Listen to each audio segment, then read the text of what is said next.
Avant de débuter l'épisode, j'aimerais vous partager la superbe nouvelle qu'est la sortie de mon deuxième livre qui s'intitule Le petit livre des 50 phrases pour négocier votre prochaine augmentation. Alors pourquoi le petit livre? Parce que c'est un petit format et c'est un tout petit prix. Il ne coûte que 3,50 €.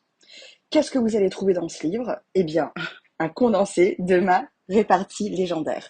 C'est-à-dire quoi dire et quoi ne pas dire quand on veut négocier son salaire d'entrée lors d'un entretien d'embauche, quand on veut demander une augmentation, mais également pour les indépendants et les indépendantes, quand on veut négocier ses prestations ou quand on veut augmenter ses tarifs.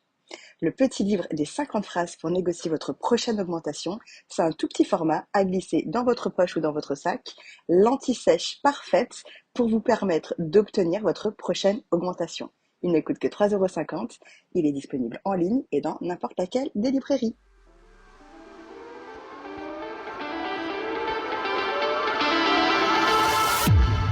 Bonjour et bienvenue dans Ma Juste Valeur, le podcast référent sur la négociation de rémunération qui vous apprend à négocier vos salaires, négocier vos tarifs, obtenir une augmentation et globalement la rémunération que vous méritez.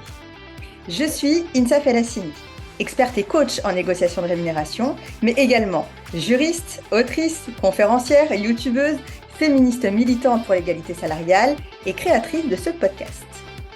Tous les premiers lundis du mois, je vous livre des conseils pratiques, concrets et précis pour négocier et obtenir un salaire ou des tarifs à votre juste valeur.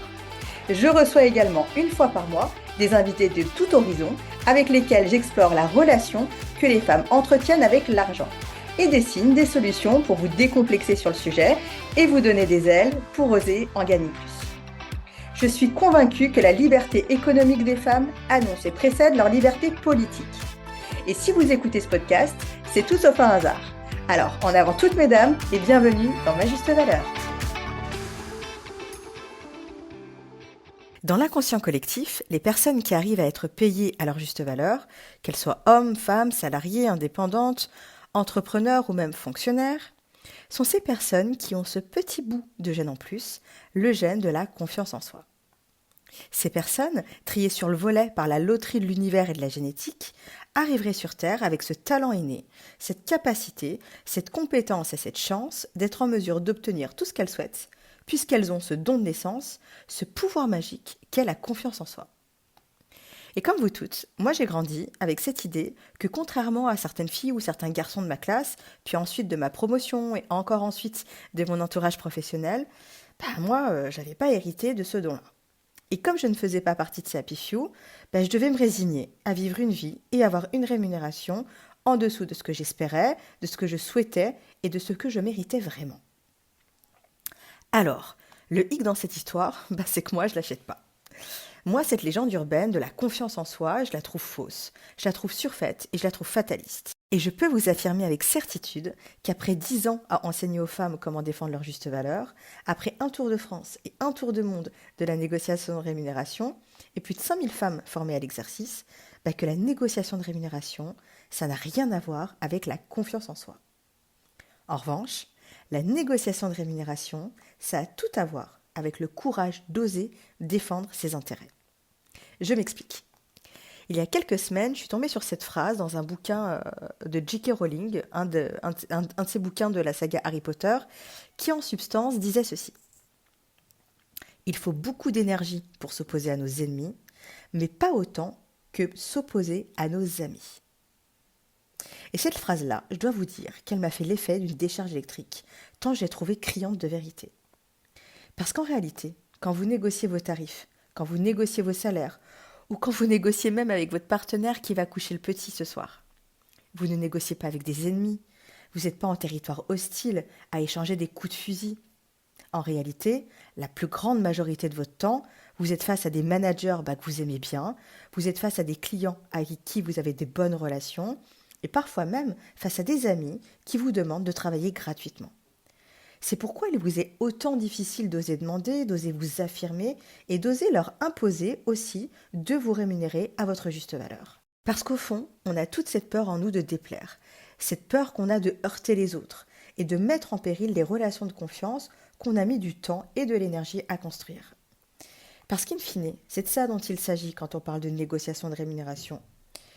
C'est parce que négocier, c'est avant tout avoir le courage de renoncer de sacrifier ses intérêts, ici ses intérêts financiers, au profit de ceux des autres.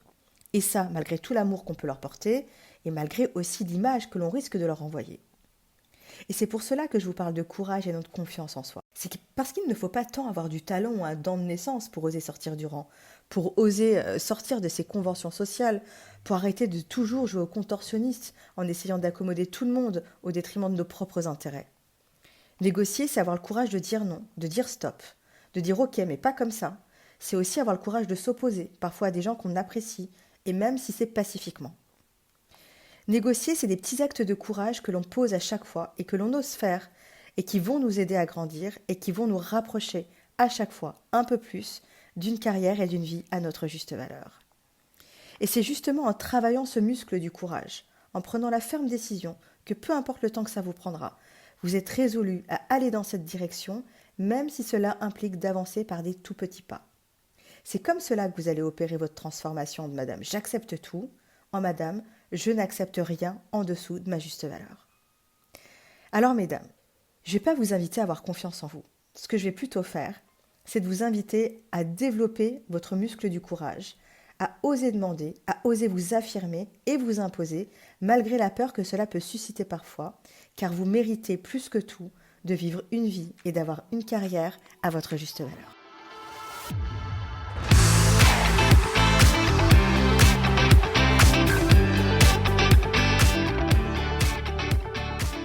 Si vous aimez le podcast Ma Juste Valeur, vous allez adorer notre programme et nos offres de coaching à la négociation de rémunération. Grâce à la méthodologie unique et pratico-pratique de Ma Juste Valeur, vous allez apprendre enfin à vraiment gagner votre vie. Vous allez notamment apprendre comment découvrir votre juste salaire ou vos justes tarifs sur le marché du travail, à construire une stratégie de négociation alignée avec vos priorités de vie et vos objectifs de carrière. Et enfin, à formuler les bons arguments face à votre hiérarchie ou vos clients pour obtenir la rémunération que vous méritez. Si vous écoutez Ma Juste Valeur, c'est parce que vous êtes convaincu que votre travail mérite d'être reconnu financièrement. Alors laissez-moi vous aider à réaliser vos objectifs et rejoignez-moi dès aujourd'hui sur www.majustevaleur.com. Enfin, si cet épisode vous a plu, vous pouvez le partager à vos proches, vous abonner, le noter 5 étoiles et mettre un commentaire sympa sur la plateforme de streaming que vous préférez. N'oubliez pas, sharing is caring. Alors si vous pensez que ce podcast ou mon travail peut aider quelqu'un, s'il vous plaît, n'hésitez surtout pas à le partager.